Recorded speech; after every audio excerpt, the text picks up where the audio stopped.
2.0 has come into effect. This is the first visit of Prime Minister Narendra Modi. You can see the pictures of him arriving in Italy. So the Prime Minister is in Italy for the first international trip after the third term has started. He is going to be a part of G7. The stage set for Modi diplomacy in Italy as the Prime Minister has just arrived in Italy for the G7 summit. The Prime Minister there sharing pictures on X saying that he's eager to engage in productive interactions as the Prime Minister is in Italy as a special invitee of this G7 summit that marks his first international trip after assuming office for the third term.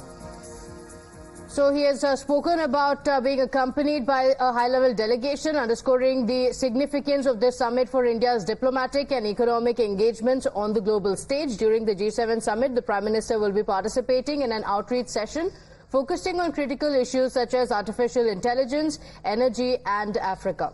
So several bilaterals also on the sidelines that have been planned for today as the MEA has been giving out information because India, which is represented by Prime Minister Narendra Modi and is participating as an outreach country to discuss the global south concerns and bilateral cooperation with the Italian Prime Minister. And of course, key developments that include when it comes to the US and also other countries where the bilaterals that have been planned will be going through today's Prime Minister's program.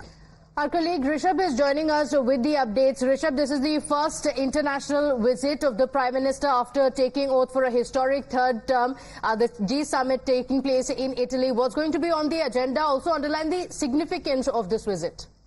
See, this is the fifth state visit of Prime Minister Narendra Modi to G7, and he has been visiting and he has been invited to G7, be it in Japan, be it before that as well.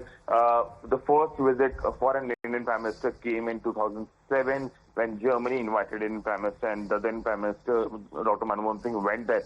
But if we talk about today's agenda, today's significance, this is the first meeting of Prime Minister Narendra Modi after he has taken over the historic third term. As you mentioned, he goes there as a newly elected leader, which shows that the country has posed their trust in him.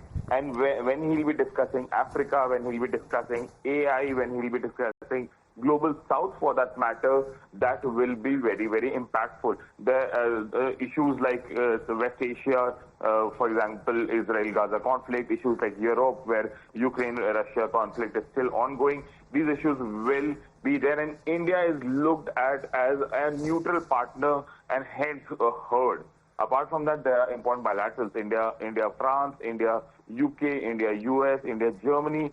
These bilaterals are very, very important. Prime Minister will also be meeting Pope Francis, and that is something which has all eyes on. This is the second meeting for Prime Minister with the Pope. The first happened in October 2021 on the sidelines of G20 when Italy was hosting it. Okay. Now he'll be there in Italy. He'll be meeting these leaders. And remember, be it Sunak, be it Joe Biden, be it the French president, all of them goes into poll very shortly. France has called for a snap poll, UK has called for a snap poll, and US elections are due end of this year. So this is apparently the last meeting for Prime Minister with these leaders before they go to poll. So Prime Minister, India as well as these countries will try and negotiate everything quickly, and that will be really, really interesting.